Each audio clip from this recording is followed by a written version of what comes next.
দক্ষিণ করিমগঞ্জের দক্ষিণ হাফানি গ্রামে গুলিবর্ষণের ঘটনা। মোবাইল চুরিকে কেন্দ্র করে গুলিবর্ষণের ঘটনা। দুষ্কৃতিকারীর গুলিতে গুরুতর আহত দুজন। আহতরা হলেন আনোয়ার হোসেন এবং তার মা। আহতদের দ্রুত হাসপাতালে ভর্তি করা হয়। ঘটনাস্থল থেকে কয়েক রাউন্ড গুলি উদ্ধার করেছে পুলিশ। রাতেই ঘটনাস্থলে যায় পুলিশ। পুলিশ সুপার লীনা দলে এবং প্রত্যক্ষদর্শীরা অভিযোগ দুটি পিস্তল ব্যবহার করেছিল দুষ্কৃতীরা। ঘটনায় সমগ্র অঞ্চল জুড়ে আতঙ্কের পরিবেশ সৃষ্টি হয়। রাত থেকেই পুলিশ গোটা ঘটনার তদন্ত শুরু করেছে। এখনো পর্যন্ত পাকড়াও করা যায়নি কাউকে। ফোন লাইনে রয়েছে প্রতিনিধি মিষ্টু দত্ত। মিষ্টু, ঠিক কি ঘটনা ঘটেছে, এখনো পর্যন্ত কি আপডেট?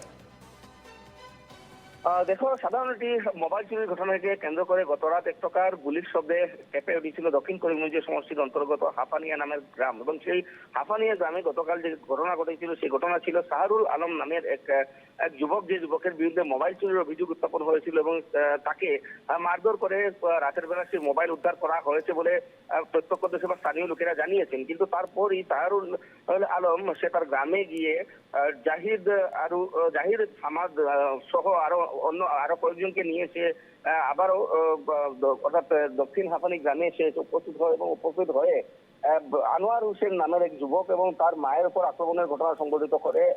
এমনকি প্রত্যক্ষদর্শীরা জানিয়েছেন যে জাহিদ এবং সামাদ নামের দুই যুবক তারা দুটা বন্দুক নিয়ে আসলে 5-6 রাউন্ড গুলি পর্যন্ত করে এবং একটি গুলি আনোয়ার হোসেন নামের যে যুবক সেই যুবকের গায়ে লেগেছে বলে জানা গিয়েছে। এবং এই ঘটনাকে ঘিরে এক প্রকার চাঞ্চল্যের সৃষ্টি হয়েছে এবং গত রাতেই সেই ঘটনার খবর তাৎক্ষণিকভাবে সেখানে সেই গ্রামে গিয়ে উপস্থিত হয়েছিলেন বিশাল পুলিশের দল। পাঠারঘাটে পুলিশ থেকে শুরু করে ত্রিপুরা সদর থেকে সিনিয়র পুলিশ সুপার লীনা দলে তিনি গিয়ে উপস্থিত হয়ে তদন্ত প্রক্রিয়া আরম্ভ করেন। এক প্রকার এই যে গুলি চালানোর ঘটনা, এই ঘটনায় আরো একটা বিষয় প্রকাশ্যে এসেছে যে এই যেগুলা অর্থাৎ ত্রিপুরা জেলার বিভিন্ন গ্রাম রয়েছে, যেসব গ্রামে বিভিন্ন সময় অভিযোগ উত্থাপন হয় যে একাংশ লোকের কাছে অবৈধ আগ্নেয়াস্ত্র রয়েছে এবং সেই অবৈধ আগ্নেয়াস্ত্র থাকার বিষয়টাও কিন্তু গতকাল রাতে প্রকাশ্যে এসেছে। যেহেতু রাতের বেলায় সেই আনোয়ার হোসেন এবং আনোয়ার হোসেনের মা চাম্পা বেগম তাদেরকে আহত অবস্থায় হসপিটালে ভর্তি করা হয় এবং আনোয়ার হোসেনের গায়ে গুলি লেগেছে বলে তার যে ভাই, বড় ভাই, সে জানিয়েছে। এবং গোটা ঘটনাকে ঘিরে এক প্রকার বর্তমানে এক প্রকার থমথমে পরিস্থিতির সৃষ্টি হয়েছে বা থমথমে পরিস্থিতি বিরাজ করছে সেই দক্ষিণ হাফানিয়া গ্রামে।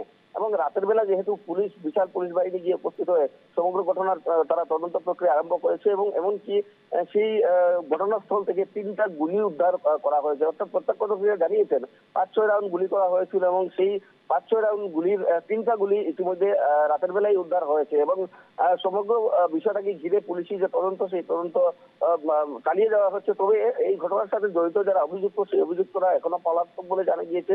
পুলিশের যে অভিযান, সেই অভিযানও কিন্তু অব্যাহত রয়েছে। এক প্রকার আর রাতের বেলা দক্ষিণ করিমগঞ্জের দক্ষিণ হাফানিয়া গ্রামে গুলি চালানোর ঘটনা এক প্রকার চাঞ্চল্যের সৃষ্টি হয়েছে জেলা জুড়ে এবং এক প্রকার সেই গ্রামের লোকেরা আতঙ্কের মধ্যে রয়েছেন। কারণ যেহেতু সাধারণ একটি মোবাইল চুরির ঘটনা ছিল, যে চুরির ঘটনা এক প্রকার রক্তক্ষয়ী সংঘর্ষে পরিণত হয়েছিল, এমনকি গুলাগুলির ঘটনা সংঘটিত হয়েছিল। অর্থাৎ গোটা ঘটনাকে ঘিরে এক প্রকার চাঞ্চল্য বিরাজ করছে। বেশ, ধন্যবাদ মিষ্টু।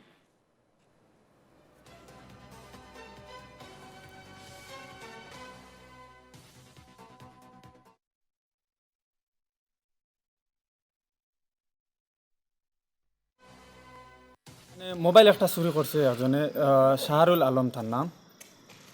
তার বাপের নাম হইল কি কবির উদ্দিন। তো তারে ওখানে মারধর করে তার কাছ থেকে মোবাইলটা উদ্ধার করা হয়েছে।